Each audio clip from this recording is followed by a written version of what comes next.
something strange is happening in Detroit right now. Shortly before facing the Commanders, the Lions started making big changes, and these weren't small changes. Players are being traded, doubts are arising about who will be the starting center, and analysts are criticizing something that will greatly harm the team, and nobody is doing anything to change it. Yes, the atmosphere is tense in Detroit. Let's start with the chaos in the roster. Alright, so before the Lions even pack their bags for DC, they've already been busy making chess moves. Dan Campbell and Brad Holmes didn't just sit around watching film, they started reshuffling the deck.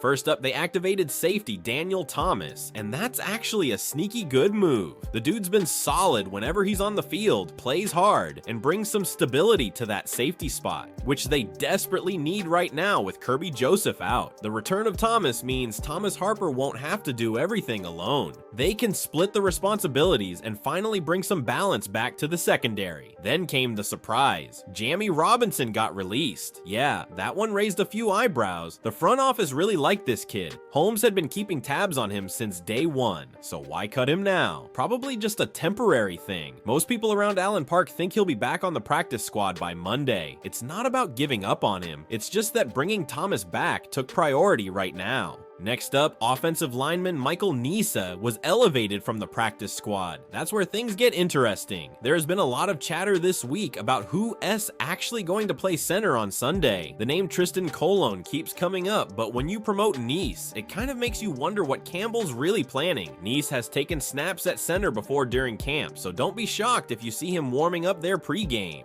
It might not be permanent, but it tells you the coaching staff isn't totally sold on their current setup. And hey, speaking of roster changes, the Dolphins swooped in and poached edge rusher Andre Carter from the Lions practice squad. This one flew under the radar, but it's official. Miami signed him straight to their 53-man roster. Carter had been hanging around Detroit since August, but never got elevated. So yeah, this isn't franchise-shaking news, but still, losing young talent like that hurts depth, especially when you're already thin on the edge. So here's the summary. The Lions just boosted their secondary, juggled the O-line again, and lost a pass rusher all within a few days. It's been a busy week in Motown, and with Washington on deck, you can feel the tension rising. The coaches are clearly trying to plug the leaks before they get on that plane, because the last thing Campbell needs right now is another slow start on Sunday.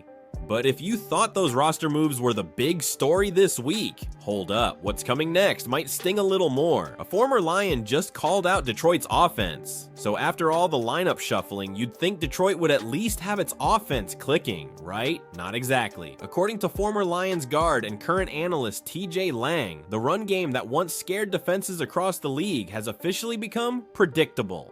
Now, that's not something Lions fans wanted to hear, especially coming from a guy who's actually been in the trenches. Lang was watching that ugly loss to Minnesota and said what a lot of us were thinking but didn't want to admit. Defenses know exactly what Detroit's doing before the balls even snapped. He pointed out how the Vikings linebackers were flying downhill on every run, not biting on play action, not hesitating for even a second. That's usually a dead giveaway. It means they've picked up on your tells. Maybe it's the formations, maybe it's down and distance tendencies, or maybe opponents are just reading your stance. Whatever it is, Lang says it's not fooling anyone anymore, and he's got a point. You can't have two studs like Jahmyr Gibbs and David Montgomery and end up with just 65 rushing yards on 20 carries. That's not talent, that's predictability. When every motion looks the same and no one's freezing the linebackers with misdirection, you're basically running straight into a wall over and over again.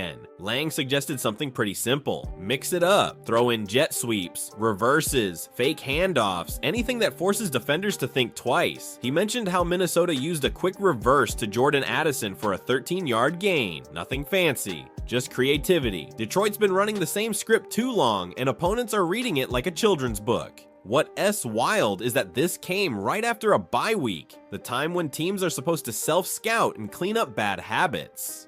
Instead, Detroit somehow came out flatter than before. Dan Campbell and the staff apparently focused on improving third down conversions, but Lang says that may have backfired, because when you're obsessed with fixing third down, you start forgetting about what happens on first and second. Suddenly you're staring at a bunch of 3rd and 7s, 3rd and 8s, and that kills your flexibility. You can't run play action, you can't roll out Jared Goff, and you definitely can't keep a defense guessing. Lang summed it up perfectly. The Lions need more variance, not more talent. talent, not more trick plays, just unpredictability. Because right now, every defense from Minnesota to Washington is seeing the same thing on tape, a powerful team that lost its element of surprise. And just when you thought things couldn't get trickier for Detroit, they were about to face a Washington team loaded with guys who can ruin your Sunday if you blink for a second.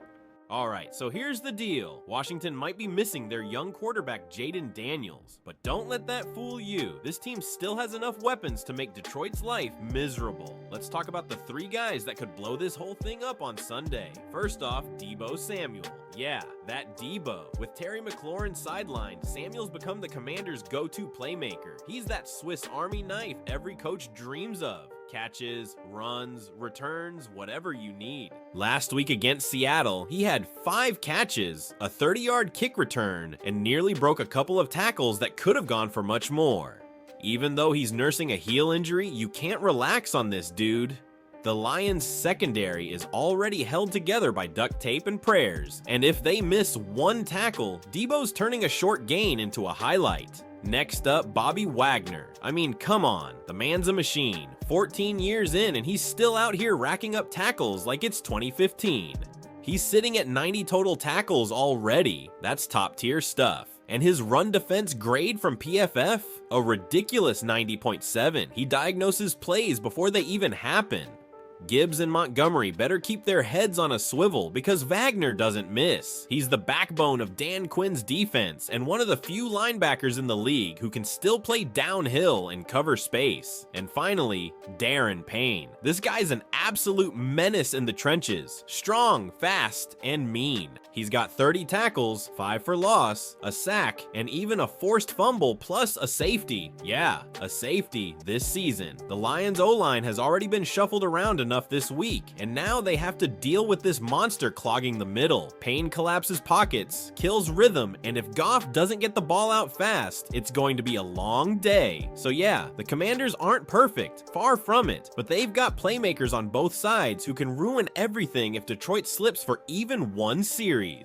The Lions can't afford another flat start game. If they come out slow, Washington's defense will feed off that, and those 3 names will be the reason fans are pulling their hair out by halftime. Man, the Lions have everything to prove this week. New moves, new problems, and no excuses. If they can't clean this up now, the season could slip fast. What do you think? Is this just a rough patch or a real red flag? Hit subscribe so you don't miss what's next.